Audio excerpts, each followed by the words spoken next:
Adrien avait simplement décidé de réparer lui-même la toiture de sa maison, n'attendant rien d'inhabituel de cette corvée dominicale. Mais sous les tuiles centenaires, il découvrit quelque chose qui avait été dissimulé aux yeux de tous pendant des décennies. La trouvaille le terrifia à un tel point qu'il composa immédiatement le 17 pour appeler la gendarmerie. Et après cet appel, la vie dans toute la rue, bordée de platanes centenaires, changea irrémédiablement. Cette maison n'avait jamais fait partie d'un rêve romantique. C'était un calcul, un compromis forgé à un moment de sa vie où l'espoir ne chantait plus, mais se faisait pragmatique. Pendant des années, Adrien avait vécu de bail en bail, transportant ses affaires dans des cartons qui s'abîmaient un peu plus à chaque déménagement, errant entre Lyon et la banlieue parisienne. Chaque appartement loué venait avec les mêmes avertissements déguisés en politesse administrative, le loyer allait augmenter, l'immeuble allait être vendu à la découpe, des rénovations exigeaient un relogement temporaire qui devenait insidieusement permanent. La stabilité avait toujours été le privilège des autres, ces gens dont les vies semblaient ancrées à des adresses immuables gravées dans la pierre de taille. Il avait appris très tôt que rien ne déstabilise autant un homme que l'incapacité de dire où il dormira dans 6 mois. Posséder une maison, pour lui, n'était pas une question de prestige ou de statut social. C'était une question de sécurité, de se réveiller en sachant que personne ne pouvait frapper à la porte en chaîne massive pour lui dire que les murs qu'il abritait ne le concernaient plus. Lorsqu'il vit enfin l'annonce pour cette maison en pierre meulière à l'orée d'une petite ville de province, le prix seul racontait une histoire. Il était bien en dessous de la valeur du marché, assez bas pour éveiller les soupçons même chez les acheteurs désespérés en quête d'une bonne affaire. Les photos de l'annonce étaient soigneusement choisies, prises sous des angles qui adoucissaient les ravages du temps, cadrant la vétusté comme du cachet, plutôt que de la négligence. La description utilisait des mots comme « potentiel » et « opportunité », mais elle incluait aussi des phrases qui parlaient honnêtement à ceux qui savaient lire entre les lignes, vendu en l'état, travaux à prévoir, succession difficile. Il l'acheta quand même.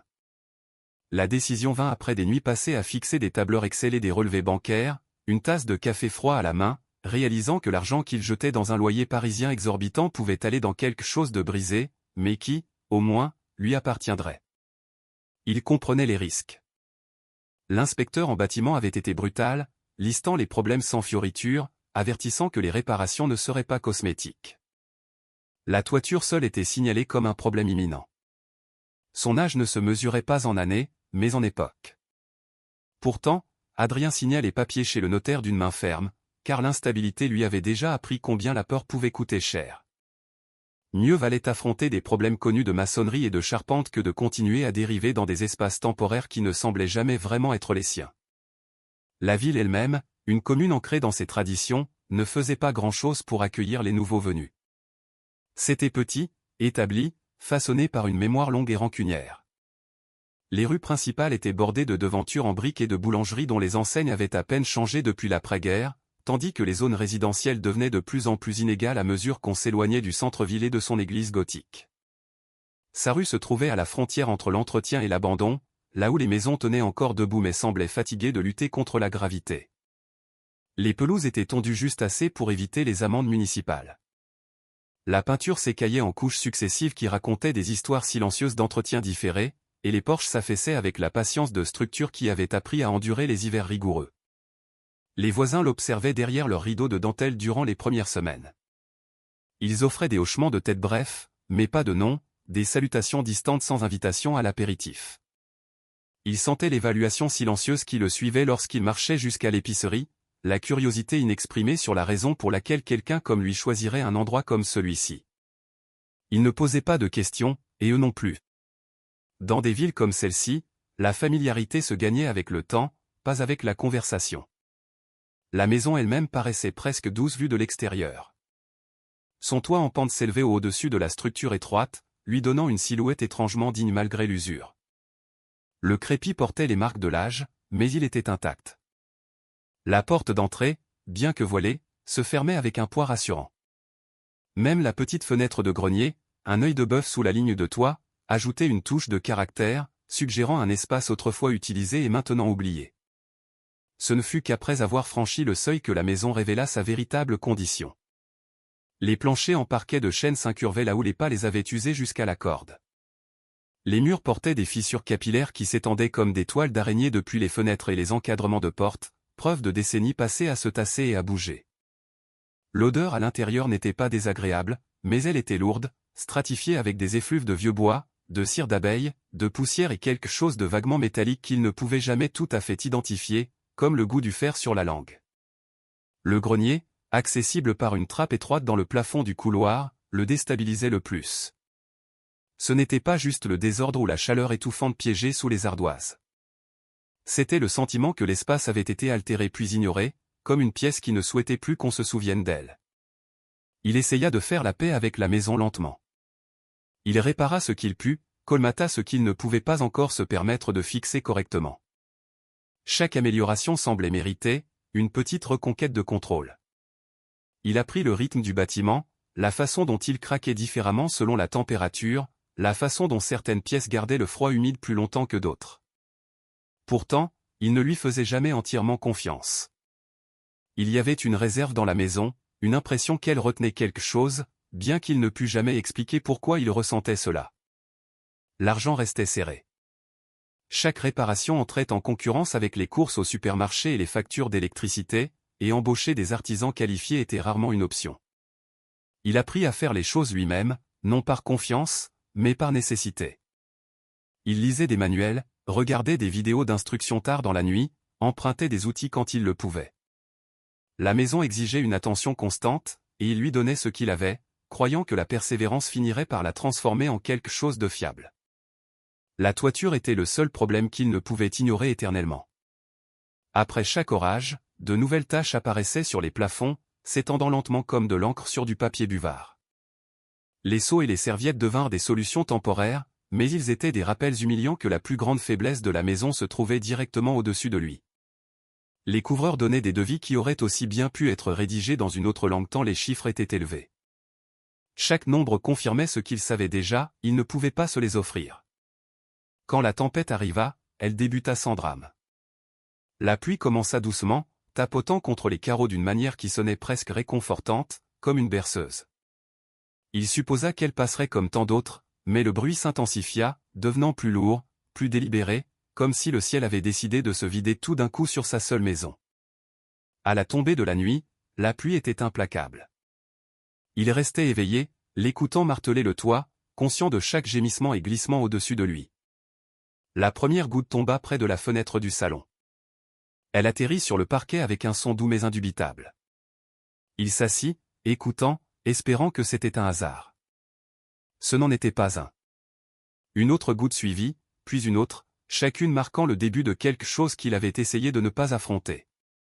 Il se déplaça à travers la maison, plaçant des récipients sous les fuites, regardant l'eau tracer des chemins le long du plâtre du plafond qu'il n'avait jamais remarqué auparavant. Au matin, les dégâts étaient indéniables. L'odeur de bois humide et de moisissure remplissait les pièces, et les auréoles avaient noirci, marque permanente de l'échec de la maison à se protéger elle-même. Debout dans le calme qui suivit l'orage, un calme propre au matin de province, il comprit que le délai n'était plus une option. Une autre nuit comme celle-là pourrait causer des dommages structurels bien au-delà de sa capacité à réparer.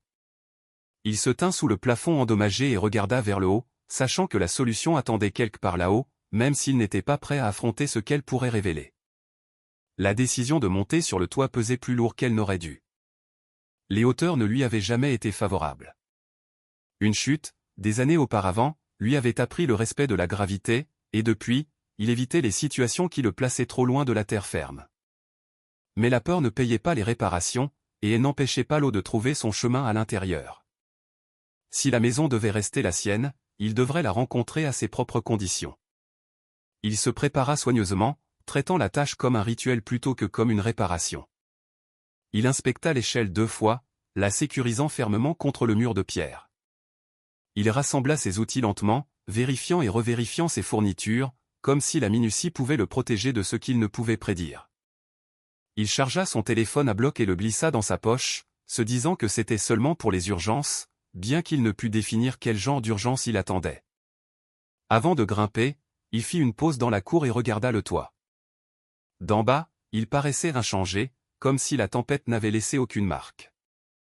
Les voisins bougeaient au loin, certains jetant un coup d'œil dans sa direction avant de regarder ailleurs. Il sentit leur attention sans la reconnaître.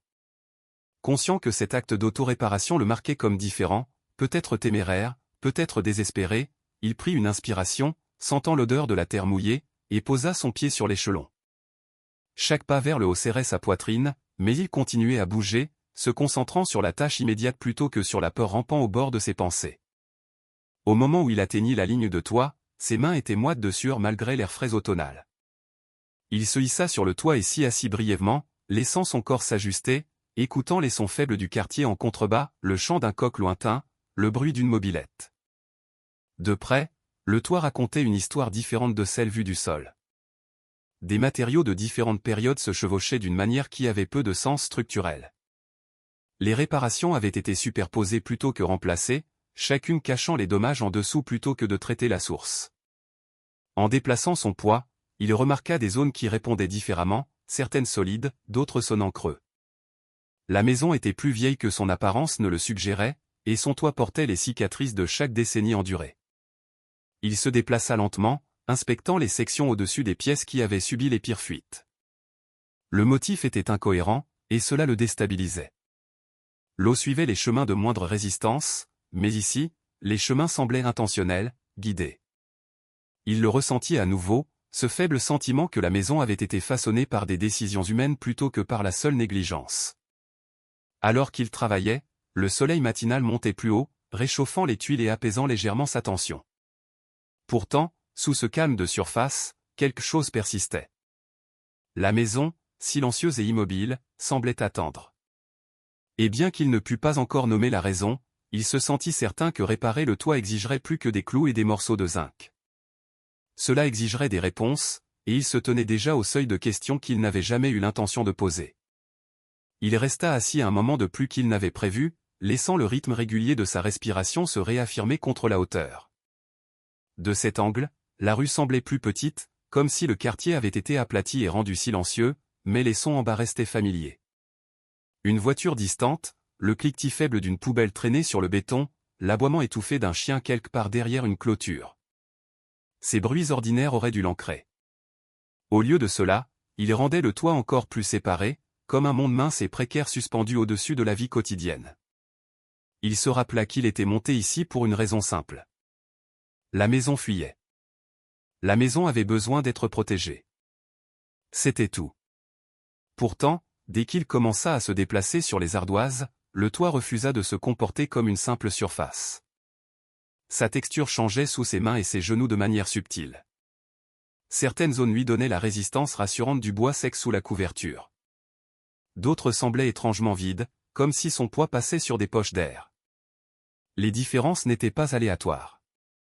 Elles portaient une sorte de motif, un qui suggérait des choix humains plutôt que de l'usure.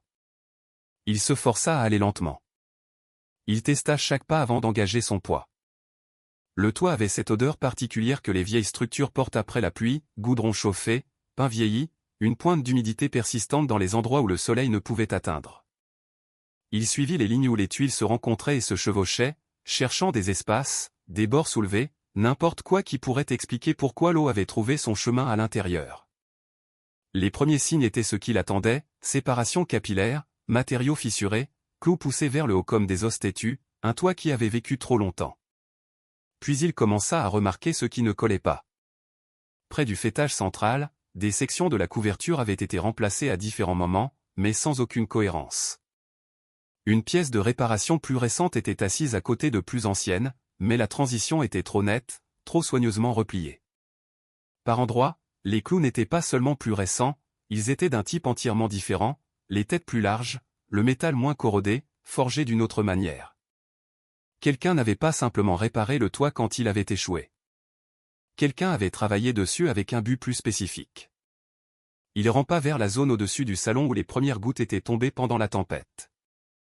Le plafond sous cet endroit avait fleuri d'une tache sombre comme un hématome.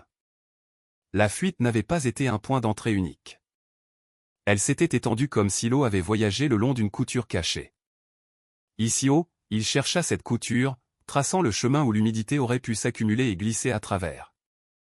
Il trouva une vieille ligne de mastic, durcie et craquelée, appliquée il y a des années d'une main pressée. Il trouva une zone où la sous-couche avait été doublée, non pour la renforcer, mais pour couvrir quelque chose. Cette réalisation le déstabilisa plus que la fuite elle-même. Il n'était pas inhabituel pour les vieilles maisons françaises de porter les traces de réparations improvisées, le fameux « système D ». La plupart des gens faisaient ce qu'ils pouvaient avec ce qu'ils avaient. Mais ces réparations ressemblaient moins à du désespoir et plus à de la dissimulation. La façon dont certaines pièces avaient été pressées trop fermement, la façon dont les bords étaient coupés et rentrés comme pour créer un couvercle plutôt qu'une surface, la façon dont une étendue de toit semblait légèrement surélevée par rapport au reste. Ses yeux revenaient sans cesse à cette section surélevée, car même quand il détournait le regard, son corps la sentait. Le toit là ne reposait pas à fleur. Il montait d'une fraction, presque rien, pourtant assez pour interrompre l'uniformité vieillissante. L'endroit était près de la pente avant, non loin de la fenêtre du grenier. Cela avait du sens de la manière la plus simple, si le toit fuyait, il fuirait là où la structure était la plus faible, et la zone près du grenier souffrait souvent en premier. Mais le soulèvement était trop égal, trop délibéré. Il ne s'affaissait pas ni ne bombait comme les dégâts des eaux pourraient le causer. Cela ressemblait à un ajustement que quelqu'un avait fait soigneusement, comme pour s'assurer que le chevauchement des matériaux déguiserait un point d'accès. Il se dit de ne pas inventer de mystère là où il n'y en avait pas. Il se rappela qu'il était fatigué, qu'il avait mal dormi pendant l'orage, que les nerfs et la hauteur pouvaient rendre les choses ordinaires menaçantes. Il pressa sa paume contre le bord surélevé. Il semblait plus ferme qu'il n'aurait dû, comme si quelque chose en dessous résistait à la pression d'en haut. Il se rapprocha, ses genoux éraflant légèrement le gravier que les années avaient incrusté dans la surface des tuiles. De près, la section surélevée révéla un détail petit mais significatif, une ligne faible qui courait perpendiculairement au motif naturel de la tuile, comme une couture où deux couches différentes se rencontraient. C'était presque invisible à moins que la lumière ne la frappe sous le bon angle. Il inclina la tête et regarda comment le soleil l'attrapait. Une couture, pas une fissure, pas une fente aléatoire. Une couture. Sa gorge se serra. Il pouvait sentir le moment flotter entre choix et conséquences, comme cela arrive avant d'ouvrir une porte que vous n'étiez pas censé remarquer. Ses mains bougèrent presque de leur propre accord, atteignant le pied de biche qu'il avait monté. C'était un outil simple usé au bord, familier dans sa prise. Il le glissa sous la lèvre surélevée, testant doucement. Le matériau résista d'abord, puis céda avec un son sec et cassant, comme de la vieille colle qui abandonne. Une tuile se souleva trop facilement. C'est ce qui le frappa en premier. Les vieilles tuiles, même endommagées, ne se détachaient pas sans combat. Elles s'accrochaient, se voilaient, craquaient. Celle-ci se leva comme si elle avait été placée pour être enlevée. Il la souleva davantage, exposant une deuxième couche en dessous, et cette couche ne correspondait pas à ce qu'il attendait. Au lieu de la sous-couche et de la planche, il y avait une planche posée en travers, plus récente que le bois environnant, mais pas neuve. Son grain était plus sombre, comme s'il avait été manipulé puis laissé vieillir. Des clous la tenaient, mais les clous étaient espacés d'une manière qui suggérait une fixation temporaire, pas bâclée, pas permanente. Il avala sa salive et déplaça son poids, prudent de ne pas élargir l'ouverture trop. Il souleva une autre tuile, une autre planche, une autre couture. Le toit ici n'était pas juste rapiécé. Il était construit comme un couvercle stratifié avec intention, un opercule sur quelque chose. L'air au-dessus de l'ouverture semblait légèrement plus frais. Quand il tira la troisième pièce en arrière, il vit l'obscurité en dessous. Pas l'obscurité ombragée de l'isolation ou de l'espace vide du grenier, mais un vide plus profond, compact et clos. Il alluma la lampe de poche de son téléphone et l'inclina vers le bas. Le faisceau attrapa la poussière suspendue dans l'air comme de la cendre fine. Il illumina des toiles tendues épaissement entre les poutres. Il révéla au bord de la lumière des formes qui ne faisaient pas partie de la structure de la maison. Au début, il ne put leur donner un sens. Son esprit essaya de les catégoriser comme des planches, comme des paquets d'isolation, comme de vieilles bricoles que quelqu'un avait poussées dans un espace serré. Puis la lumière frappa sous juste le bon angle, et il vit le coin de quelque chose d'enveloppé, la courbe d'un tissu plié ou lié. Il vit une autre forme à côté, plus rigide, rectangulaire, une boîte ou une caisse. Il déplaça la lumière lentement, comme on le fait quand on craint ce qu'on pourrait confirmer. Les objets étaient arrangés avec une précision qui n'appartenait pas aux ordures oubliées. Ils étaient alignés, rentrés au fond de la cavité comme si quelqu'un avait mesuré l'espace et planifié leur placement. La poussière recouvrait tout épaissement, suggérant des années, peut-être des décennies, sans perturbation. Adrien savait qu'il ne pouvait pas laisser ça là. C'était trop lourd, trop étrange. Il commença à extraire les paquets, un par un, les transférant avec précaution dans le grenier accessible par la trappe. Une fois en sécurité à l'intérieur, sous la lumière crue de sa lampe torche, il examina les paquets. Il y en avait 5. Enveloppés dans de la toile épaisse, fermés par des boucles métalliques oxydées. Il ouvrit le premier. Des robes. Des robes blanches, pointues, cérémonielles. Pas des draps, mais des vêtements conçus pour dissimuler et terrifier. Il y avait des insignes brodés qu'il reconnut vaguement dans ses souvenirs de cours d'histoire ou de documentaires, des symboles liés à des mouvements extrémistes, peut-être une ligue fasciste des années 30, ou une secte locale influente de l'entre-deux-guerres. Le second paquet contenait des documents. Des listes de noms. Adrien lut les patronymes, Monsieur Vasseur, Docteur Rochefort, Famille Lemaire.